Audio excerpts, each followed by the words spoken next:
And how about the fact that he was said to have targeted a medical centre in Vermont where lives were potentially put at risk? Yeah, that's another part of his cybercrime history.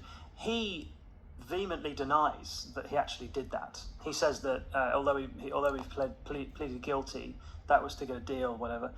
He says that when he was at that period of time, I think it was 2021, he was one of the leaders of this gang called ICE ID, and they had 150,000 computers around the world which they had hacked, and they were taking it in turns amongst the gang to sort of separate the computers out and find out which ones could be good for ransomware, which ones could be good for phishing attacks, all the different ways that cyber criminals make money. He said that he wasn't aware that a hospital was hit, and he denies that he was involved in that. But the only time he showed any remorse or any regret was when he said that he learned that he and his crew had taken money from a disabled children's charity, which he said that did actually feel pretty bad. The rest of it, though, doesn't seem to be that bothered. And you've also been investigating his former collaborator and friend, Maxim Yakubets, a Russian hacker who's been sanctioned by the UK government. Just tell us about the nature of the relationship between these two very prominent men in the world of cybercrime. Yeah, in a sense, they run parallel to each other, because Yakubets and Penchikov, they were in the same gang together in the early days, in the Jabba Zeus crew. But Evil Core, which is the gang that is now allegedly what Yakubets is leading, they went on to become one of the biggest and baddest crews in the history of cybercrime. And in 2019, Yakubets was sanctioned, as you say, by the US authorities, along with lots of other people from the gang, accused of stealing hundreds of millions of dollars from companies around the world through various schemes. They brought, part of it was the Jabba Zeus stuff, but then also lots of other things with ransomware, hacking companies, for example, allegedly like Garmin, the huge technology company.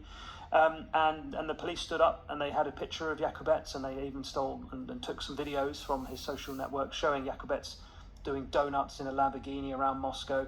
You know, the real kind of the archetypal playboy Russian hacker. That is what the authorities accuse this individual, Maxim Yakubets, of being. And although they were friends in the early days, Penchikov says when the sanctions came in, not only he but other people in the cybercrime world did steer clear of Yakubets, which kind of shows that the sanctions do have an impact. And Joe, this investigation's taken months. You've written about it online. You've got a podcast series on it. Just tell us about this investigation, because I think you have changed the way you view cybercrime because of this. Yeah, well, I've been following Evil Core for a long time now, since the 2019 sanctions. I actually went to Russia in 2021 to try and find and speak to Yakubets and Igor Turashev and other people accused of being part of the Evil Core gang. I spoke to some family members, but I didn't get close enough to speak to the individuals, sadly, because I wanted to find out, what is their side of this? Because often we hear we get these naming and shaming operations by the West against alleged criminals in Russia. We'll never speak to those individuals. We never hear their side. So I genuinely wanted to hear that. And we went into this podcast series and this investigation with the same attitude. Let's try and get as close as we can to the individuals. That's why it was fantastic that we managed to get Penchikov to talk. It wasn't like we took a lot of work, really. We just sent him a letter and he was like, yeah, all right, I'll talk.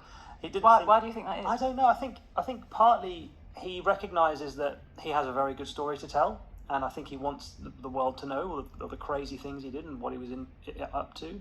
But also, I think it's a little bit of boredom.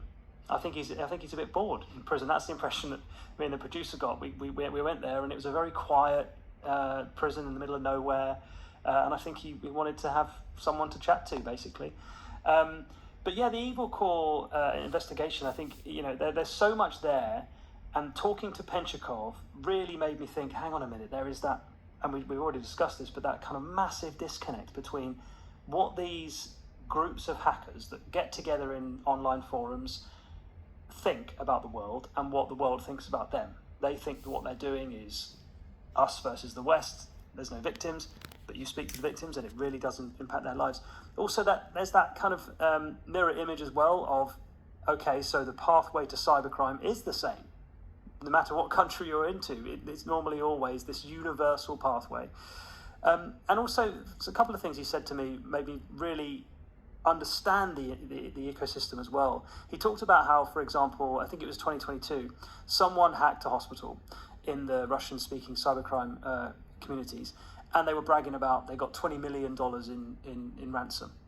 And that led to what he describes as a herd mentality, when everyone drops the idea of, oh, we don't go after hospitals. They forget that. The morals and ethics go out the window because someone else has done it, someone else has broken that taboo, and then suddenly you've got hundreds of hackers all going for hospitals as well to try and recreate that payday. It's that kind of insight that you just don't get because these people are, first of all, very hard to catch. Secondly, they don't want to talk. That was fascinating stuff, Joe. Thank you very much. And you can hear more of that interview and other major news stories on the Global News Podcast. Listen wherever you normally download your podcasts. And if you like this episode, please subscribe to us